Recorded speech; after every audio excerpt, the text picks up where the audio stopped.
Before we dive into this one, if you make it to the end without your jaw dropping, I owe you an apology. Subscribe, like, and turn on notifications, because what you're about to hear is darker than any movie script you've ever seen. It began on a cold February morning in Los Angeles, when the sun was barely cutting through the gray marine fog that rolled in from the Pacific.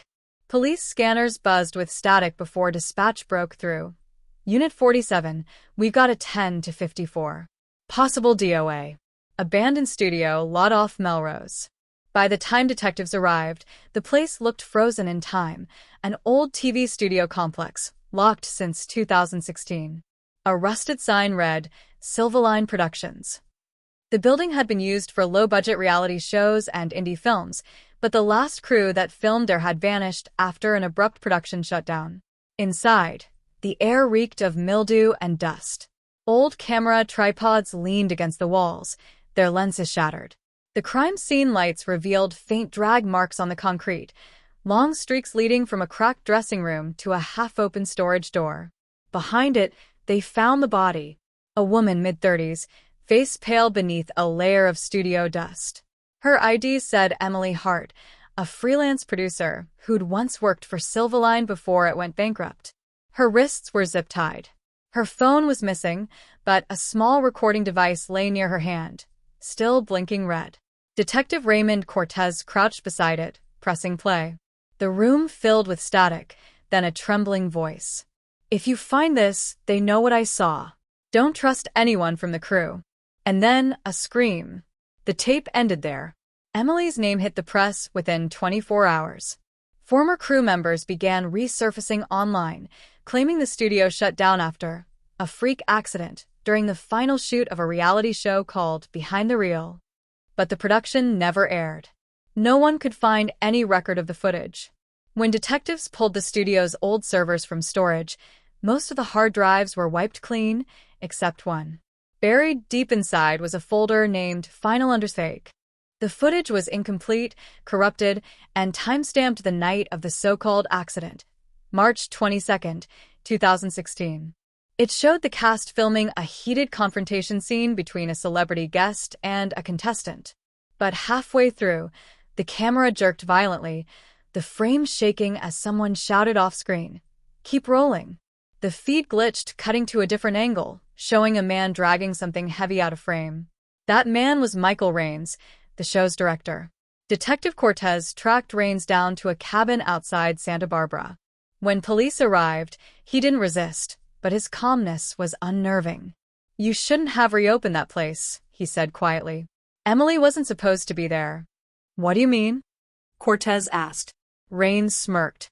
"She thought she was making a documentary. She didn't realize she was part of the story." In the interrogation room, Rains painted a chilling picture.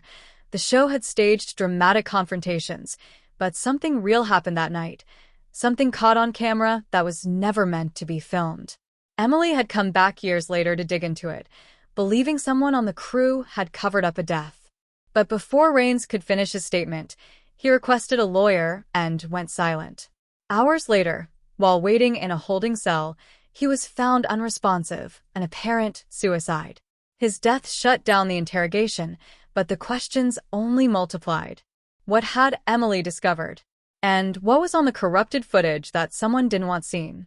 When forensics restored part of the drive, they uncovered a single frame that shouldn't have been there, a shot from a handheld camera showing a blood-smeared floor and a woman screaming in the background. The timestamp? 3 hours after filming ended. By week's end, the case spiraled. 2 more members of the old crew went missing, their cars found near the same studio lot. It was as if someone was systematically erasing everyone connected to that night. Detective Cortez returned to the studio himself, flashlight cutting through the dark halls, retracing Emily's steps. He noticed something odd. On one of the dressing room mirrors, faint words scrawled in dust. The cameras never stopped. He followed the drag marks deeper, to a locked basement door sealed with rusted chains. He pried it open, the air inside heavy and stale. In the corner was a monitor, still plugged in, a blue light blinking weakly. When he pressed play, grainy footage filled the screen. It wasn't from 2016. It was from 2 weeks ago. Emily Hart was on camera, alive, terrified, looking straight into the lens. "They're still filming," she whispered. "And now they're watching you." The screen cut to black. Before we roll into this one, hit subscribe because the deeper the story gets, the darker it gets. And trust me, what you're about to hear will make you question what's real. Detective Raymond Cortez couldn't shake Emily's terrified face from that flickering monitor. The footage had a timestamp, February 3rd, just 13 days before her body was found. She wasn't only investigating something, she had been part of it.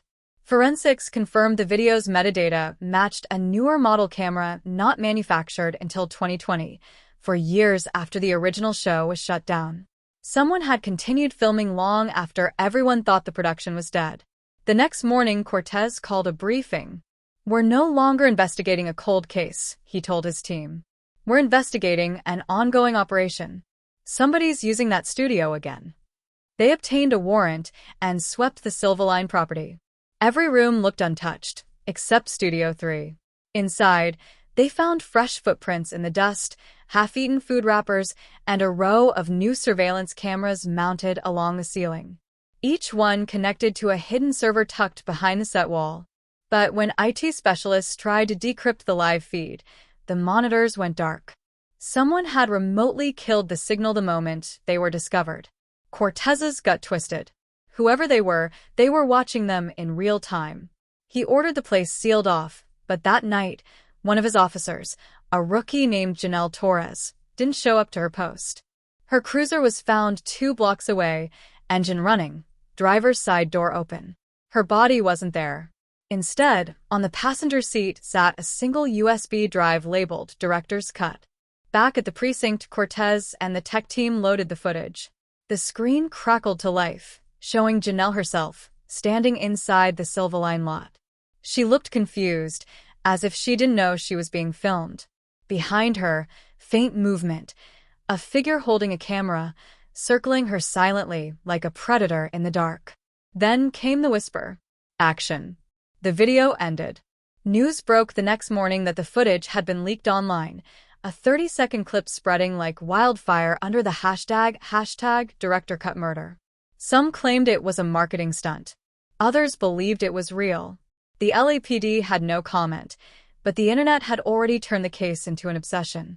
Cortez watched helplessly as armchair detectives picked apart the story. TikToks, YouTube theories, Reddit threads. Everyone wanted to solve the film set killings. But every new theory seemed to push the killer further into the shadows. That evening, Cortez got an anonymous email. The subject line read, "You're looking in the wrong direction." Attached was a still frame from the leaked video, zoomed in on a reflection in a mirror. It wasn't the killer. It was Cortez himself. The timestamp was from 2 nights ago, a time he was supposedly home. His hands went cold. Someone had footage of him inside the studio. But he hadn't been there since the raid. He replayed his body cam footage from that day, and there it was. A glitch, one frame replaced with a single message, too quick for the eye to catch. When slowed down, it read, "The next cut is yours." Cortez didn't sleep that night. He started piecing together everything he knew about Silverline Productions. The company had folded after its CEO, David Holloway, disappeared during the show's final week of filming. His name had vanished from every public record. Wiped clean. But through old tax filings, Cortez found something chilling, a shell company still paying property taxes for the studio lot under the name Holloway Media LLC. The payment address? A P.O. box in Las Vegas. Cortez drove there himself. Inside the dusty postal office box was a single item, an envelope containing a hotel room keycard and a note. Room 412. Bring no one. Don't come after dark. He ignored the warning. By the time he arrived at the Mirage Hotel, the neon lights of the Strip bled into the night sky. Room 412 was on the top floor. The door was unlocked. Inside, a projector faced a blank wall, looping old footage from behind the reel. On screen, Emily Hart appeared again, sitting in a director's chair. She looked calm, composed. This wasn't the terrified woman from the basement footage. "If you're watching this," she said, "then you've found the real story. What they called an accident wasn't. The cameras were never off. We were filming something bigger, something he planned. Holloway wanted reality TV that blurred truth and fiction. He called it the final audience. Only he forgot one thing: the audience always watches back. Behind her, a shadow moved, a tall man in a black shirt with a headset and boom mic. The video froze on his face. It wasn't David Holloway. It was Detective Cortez. For a moment, the room spun. The sound of static filled the air, followed by a mechanical voice coming from the projector speaker. "You've played your role well, Detective. Now it's time for the finale." The projector shut off. Cortez drew his gun, heart pounding, scanning the room. But there was no one there, only a single camera light blinking red in the corner. He stepped closer, realizing it was recording. On the viewfinder, a live image of himself appeared, standing in the middle of the room, framed perfectly, like the ending shot of a scene. And then, faintly, from behind him came a whisper that froze his blood. "If you've made it this far, you deserve to know how it ends. But remember, the scariest part of the story isn't what happened on camera, it's what happened after." Subscribe now, because this one's going to stay with you long after the screen goes black. The sound of that whisper, cut, echoed through Detective Raymond Cortez's skull as he spun around, gun drawn. The hotel room was empty. No windows open. No footsteps retreating. Just the faint hum of the projector cooling down and the blinking red light of the camera in the corner. He yanked the camera off the tripod. Inside the slot, instead of a memory card, there was a folded piece of paper. One sentence, printed in bold. "You were never investigating the film. You were in it." For a long moment, Cortez just stared. Then his phone buzzed. Unknown number. He hesitated, then answered. A voice, distorted, mechanical. "You shouldn't have gone alone, Raymond. The audience doesn't like improvisation." Click. The call ended. He rushed downstairs, demanding security footage from the hotel staff. But when they pulled the feed, something didn't make sense. Every camera in the building had gone offline exactly 12 minutes before he entered room 412. Every file replaced with the same looping message. Live broadcast in progress. Cortez called headquarters. No answer. When he checked his phone again, his messages and call logs were wiped clean. His badge ID was suddenly marked inactive. Someone had erased him. He drove back toward Los Angeles, the highway lights blurring past, trying to piece together what had just happened. If Emily Hart was still alive, or at least filmed recently, then someone had orchestrated an entire illusion. But who? At sunrise, he arrived at the precinct. His ID card didn't open the gate. His desk was empty, files gone, drawers cleared out. Captain Ruiz approached, frowning. "Sir, can I help you?" "It's me, Cortez." The captain tilted her head. "Raymond Cortez retired in 2019. Who exactly are you?" He felt the blood drain from his face. His personnel photo, the one hanging on the precinct wall, was someone else entirely. Same name, different man. Cortez stumbled out of the station, heart hammering. The world felt staged, too clean, too arranged. He needed to find somewhere nobody could watch him. He drove to the old Silverline lot, ignoring the yellow tape still wrapped around the gate. The padlock was gone. Inside, the lights were on. Studio 3 looked exactly as they'd left it, except this time, the cameras were rolling. Red lights glowed in every corner, the sound of film reels spinning filling the air. On one of the studio monitors, he saw himself entering, in real time. Then the screen cut to a pre-recorded image, Emily Hart, standing in the same spot, same frame. "You were right to come back," she said, voice trembling. "They built this to be endless. Every season needs a new story. Every story needs a detective." Her eyes darted to the camera, as if warning him directly. "You're not solving the case, Raymond. You're replacing me." A loud metallic click behind him, the studio doors locking automatically. He turned back to the monitors, and now, every screen showed a live broadcast feed titled The Final Audience, Season 2. Viewer count, 1,482,911 and climbing fast. The set lights brightened. A voice, deep, familiar, echoed from the overhead speakers. "Welcome back, Detective Cortez. America's been waiting for you." It was David Holloway. Cortez shouted into the darkness. "You're dead. They said you vanished." The voice chuckled. "I didn't vanish. I just stopped filming for the wrong network." From the far end of the studio, a curtain drew back, revealing Holloway, older but alive, flanked by two cameramen in black. He clapped slowly, mock applause echoing. "You've done exactly what the audience wanted. You found the twist." Cortez aimed his weapon. "End it, Holloway." "End it." Holloway grinned. "There's no ending. The cameras never stop. You think the public cares who dies, who lies, who films it. They just want the next act." He gestured toward the monitors. One screen showed Emily Hart's final moments, the same footage Cortez saw in the basement weeks earlier. Only this time, the video didn't cut out.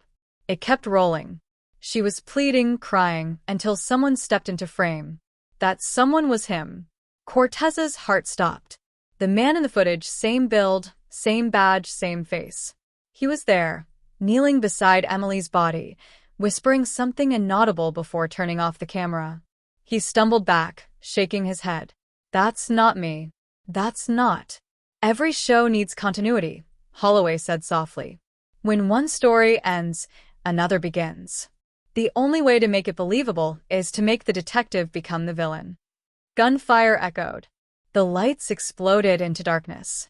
The feed glitched, static, chaos, screams. When police stormed the studio the next morning, they found no bodies. No Holloway. No Cortez. Only one camera left standing, still recording, its red light blinking steadily.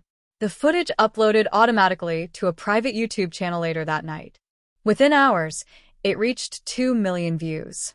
The title read, "When the cameras stopped rolling, the truth nobody saw coming, Season 3 teaser." They thought the show was over. But somewhere out there, a new detective's already been chosen. And this time you might be watching them right now.